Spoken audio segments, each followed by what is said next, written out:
ये बताइए, ये जो शिविर आपने किया, इसका फैसला आपने क्यों लिया? मकसद क्या है इस पूरे आयोजन का?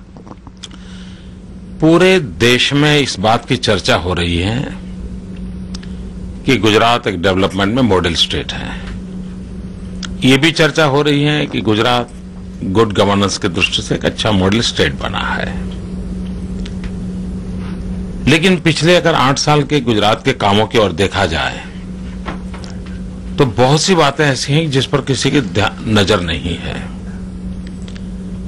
60 साल का हमारा देश का कारोबार देखे तो यही है कि वोट बैंक की राजनीति के आधार पर विकास की राजनीति चलाना,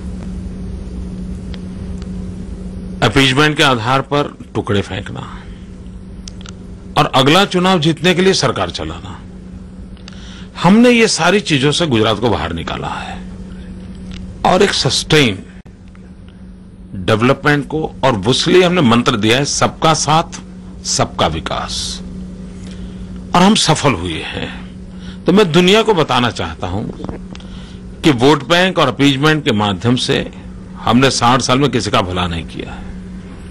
आप डेवलपमेंट के सिंगल एजेंडा को पकड़िए, सबका भला करने के लिए सोचिए, सचमुच में आप परिणाम ला सकते हो। और गुजरात है अचीव। और इसी बात के लिए मैंने एक सद्भावना मिशन को एक फिलोसॉफिकल बेस दिया है और उसको मैं अब आगे बढ़ाना चाहता हूं, पर इस एक्सपीरियंस में दिया है। और मैं अनशन पर इसलिए बैठा हूं कि मैं रूटीन में अपना काम तो गुजरात में कर ही रहा हूं, हो ही रहा है, लेकिन बाहर की दुनिया को न्योता देना चाहता था कि आइए एनालिसिस कीजिए, विवाद कीजिए कि ये मॉडल सस्टेन करेगा कि नहीं करेगा, मॉडल की प्यूरिफिकेशन की भी संभावना होगी।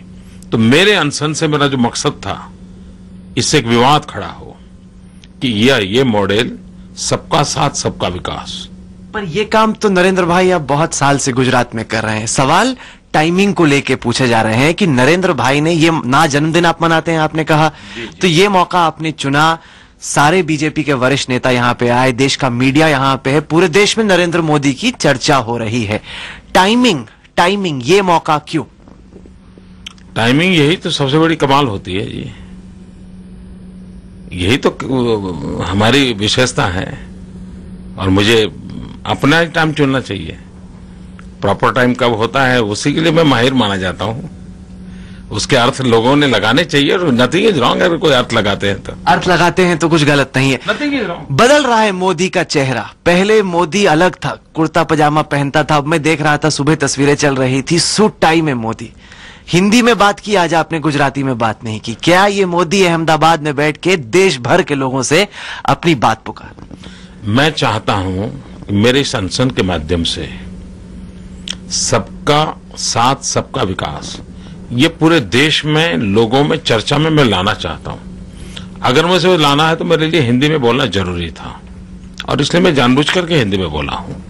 राष्ट्रीय नेताओं को आने के लिए हमने निमंत्रण दिया, उसका कारण भी यही है कि हम चाहते थे कि देश का इस विषय पे ध्यान जाए कि सबका साथ सबका विषय से पुरानी चीजों ने देश को बर्बाद किया है, बाहर आना चाहिए, इसलिए हमने किया है। मतलब नरेंद्र मोदी अब अहमदाबाद के अलावा देश पर भी नजर रख रहा है, ये बात मल्की साफ होगी। क्योंकि आडवाणी जी ने कहा, यशवंत सिन्हा से हमारी बात हुई, उन्होंने कहा कि बहुत प्रबल बेहतर दावेदार साबित होंगे नरेंद्र मोदी प्रधानमंत्री के। तो क्या ये माना जाए कि नरेंद्र मोदी इस शिविर से दावेदारी ठोक रहे हैं कि अगला प्रधानमंत्री बीजेपी की तरफ से नरेंद्र मोदी को भी देखा जाए? जब मैं वंदे मातरम का गान करता हूं ना, तो मेरे सामने पूरा हिंदुस्तानी होता है और स्कूल में पढ़ता था तब से होता है। और हिंदुस्तान के हर नागरिक के दिलो दिमाग में हिंदुस्तानी होना चाहिए, उसके लिए कोई गलत नहीं है, होना ही चाहिए, नहीं है तो बुरा है। नंबर 1, क्योंकि हम सबका काम है हमारी भारत माता महान बने, हमारी भारत माता सुखी हो। हम कहीं पर होंगे, हम स्कूल के टीचर हो सकते हैं, हम कोई ऑटो रिक्शा ड्राइवर हो सकते हैं, लेकिन हम देश के लिए काम कर सकते हैं, कर रहे हैं। यही सवाल मैंने आपसे पहले भी पूछा था। आपने कहा था कि मेरी नजर सिर्फ 6 करोड़ गुजरातियों पे है, अब आपकी उसके अलावा भी बाकी देश के लोगों पे भी नजर? नहीं, पहली बात है, एक बात। दूसरा, काम किसके लिए मेरी जिम्मे है? 6 करोड़ गुजरातियों के लिए है। लेकिन मैं 6 करोड़ गुजरातियों का भला क्यों करना चाहता हूं? वही मेरी देश की सेवा है। वही तो मैं कह रहा हूं, मैं अगर एक पंचायत का प्रधान हूं, अगर उस पंचायत को मैं अच्छी चलाता हूं, मैं मानता हूं मैं देश की सेवा कर रहा हूं, और मुझे देश की सेवा करने का मेरा वही तरीका होना चाहिए। पर बदल रहा है मोदी इसलिए भी क्योंकि मैंने आपकी बहुत गौर करके वो दूसरी चिट्ठी पढ़ी, कल निकल के आई शाम में। उसमें आपने कहा कि सभी जो जितने भी गुजराती हैं उनका दर्द आपका दर्द है, everybody's pain is my pain. इस तरह की बातें आपने अब तक नहीं कही थी। इस तरह से कहा, माना यह जा रहा था कि जो हुआ, आपने दंगों की आपने खुद बात की, किसी ने आपसे पूछा नहीं उस वक्त आपने जो चिट्ठी निकाली, आपने कहा कि बहुत एक डार्क एज था गुजरात के लिए।